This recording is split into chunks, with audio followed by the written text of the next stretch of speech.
Double G, tell me, does it feel good to have the boogeyman out of the division?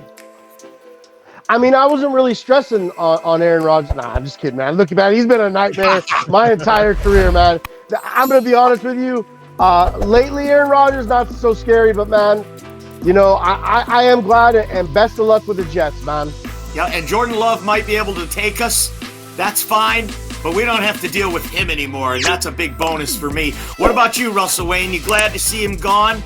Doing his discount double check somewhere else? Yeah, please. And I'm glad that he went to the AFC too, so we can see him even uber less than we were seeing him before.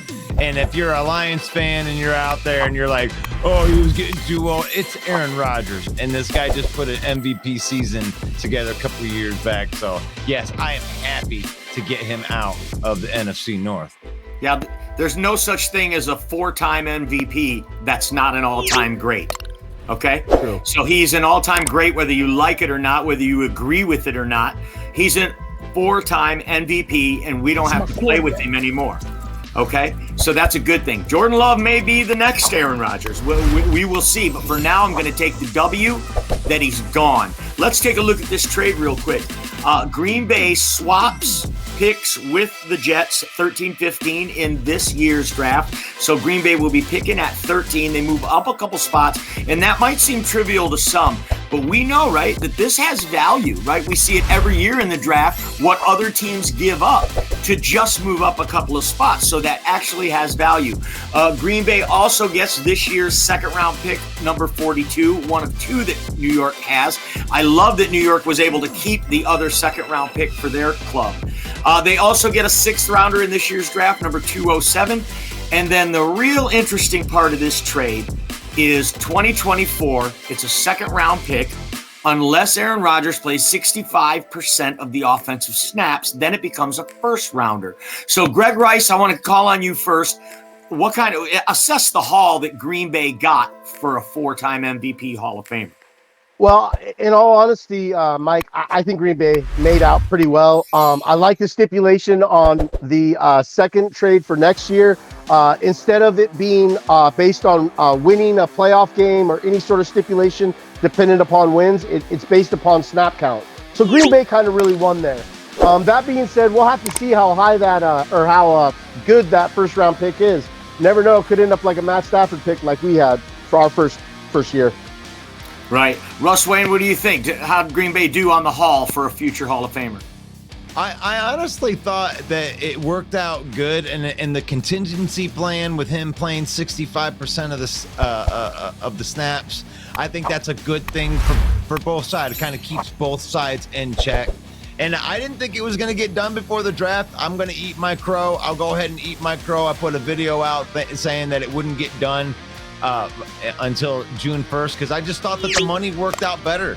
Then it wasn't like it wasn't even a trolling thing. I just thought that it was going to get done later, but they pushed for it. They got this thing done. Kudos to both sides for putting it together. I think they both made out. Right, just a couple of days before the draft, they get it done. And let's face it, Green Bay, they do pay more, right? They get a bigger dead cap hit now off this contract. Isn't that right, Gregg? Yeah, so I was going over the contract details. I didn't have time to write them down, you guys. Sorry, I was just getting some things together. But they are paying a lot more money, or a good chunk more money for trading them pre-June 1st. But they actually are making out with not having to pay quite a bit of that in the long run. And like I said, it really kind of works out for Green Bay in terms of if Jordan Love doesn't work out this year, and say they want to get a veteran next year instead of drafting one. So I'm going to be honest with you. I just think Green Bay still wins too many games to be in the Caleb Williams or Derek May sweepstakes. They can go out there and get a savvy vet now. They can get a little bit more money to play with.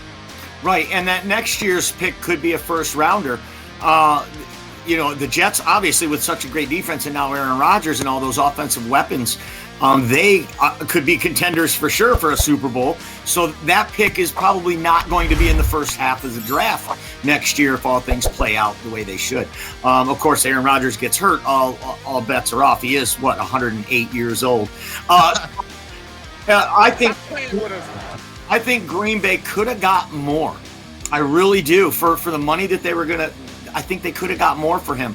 But that's been the debate all along, hasn't it? How much is Aaron Rodgers worth? You guys think Green Bay did all right in the trade? I mean, they swap picks. They get the 42, number 207, and a possible first rounder next year. To me, it's like kissing your sister. This trade feels okay on both sides, right? Neither side really got took. Neither side really got took on this one. Here's what the Jets get. They get this year's 15 instead of 13, and they get a fifth rounder, which is number 190 in this draft, to kind of mitigate what they gave away.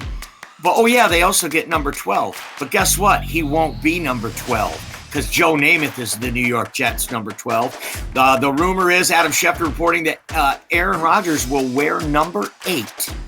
AR8. So you might have heard everything about this trade, even though it only went down an hour and a half ago.